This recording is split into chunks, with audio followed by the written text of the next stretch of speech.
অন্য একটা ছবি নিলে ভালো বুঝতে পারবো, অন্য একটা ছবি নেই, আমরা এইটা নিলে বুঝতে পারবো। ঠিক আছে, তাহলে এই অংশটুকু সিলেক্ট করলাম। ঠিক আছে, গোলাকার আকারে সিলেক্ট হলো, এটা নিলাম,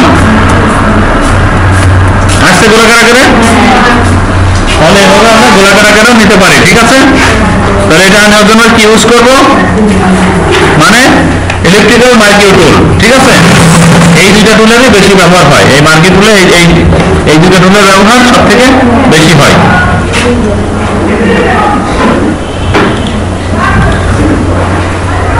এখন আমরা পরেরটায় যাই।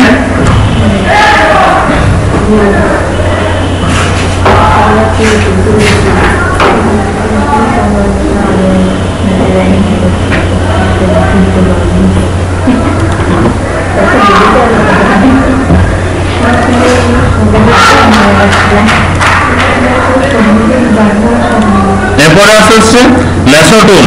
ল্যাসো টুলের কাজ কি? এই টুলের সাহায্যে ইমেজের কোনো অংশকে মুক্তভাবে সিলেক্ট করা যায়। তারপরে দেখেন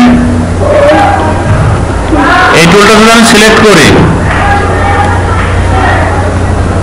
তাহলে দেখেন এরকম আমি যে অংশটুকু চাই ততটুকুই সিলেক্ট করে নিতে পারবো। ঠিক আছে, আমরা দেখেন আমরা যখন রেক্টেঙ্গুলার মার্কিউ টুল ইউজ করছিলাম তখন কিন্তু আমি আমার এই যে নির্দিষ্টভাবে নিতে হচ্ছিল। ঠিক আছে, আমি এখন চাচ্ছি যে এইভাবে ঘুরাই ঘুরাই নেব।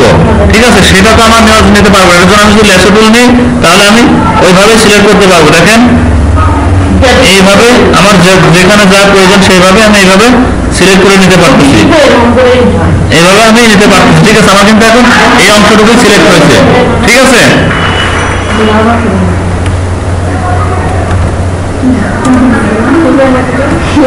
আবার কিন্তু ওই অংশটুকুই আসছে, বাইরের অংশটুকু আসেনি কিন্তু। ঠিক আছে,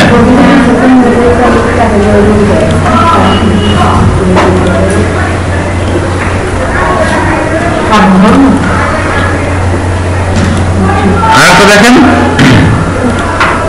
এরপর আছে কি প্লেগোনাল ল্যাসো টুল। এই টুলটির সাহায্যে সোজা ভেঙে ভেঙে সিলেক্ট করা যায়। দেখেন এটা দিয়ে আমরা কি করতে পারি, আমরা এই প্লেগোনাল ল্যাসো টুল ইউজ করলাম, তাহলে আমি এখানে ক্লিক করলাম।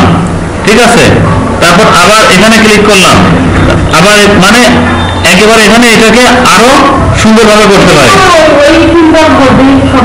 হ্যাঁ, এই সবগুলোই ল্যাসো টুলের মধ্যে। ঠিক আছে, এরকম সোজাসুজি ভাবে ভেঙে ভেঙে নিতে পারে। ঠিক আছে, একদম আরো সুন্দর করে এটাতে সিলেক্ট করতে পারে। ঠিক আছে,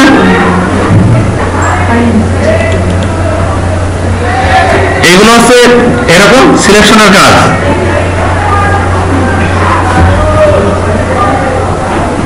এই সব টুল দেখালে আপনারা মানে মনে রাখতে পারবেন না, একটা মনে থাকবে না। এই জন্য ফটোশপের শুধু এখানে সিলেবাসে আছে জাস্ট ওভারভিউ দেওয়া। ঠিক আছে, কিভাবে কি করা যায় এইগুলোই, আপনাদের এত ডিপ কাজ দেখাতে গেলে কিছু মনে থাকবে না, শুধু আপনারা দেখে রাখবেন যে কিভাবে কাজ করতে হয়, কিভাবে এভাবে কাজ করা যায়, এই এতটুকু ধারণা রাখতে হবে। পরবর্তীতে অ্যাডভান্স লেভেল আপনারা যারা অ্যাডভান্স লেভেলে চান্স পাবেন তারা তো ভালোভাবে শিখতে পারবেন, আর চান্স না পারে তারা নিজেরা শিখে নেবেন, যেভাবে যেখান থেকে পারেন শিখে নেবেন এগুলো। ঠিক আছে,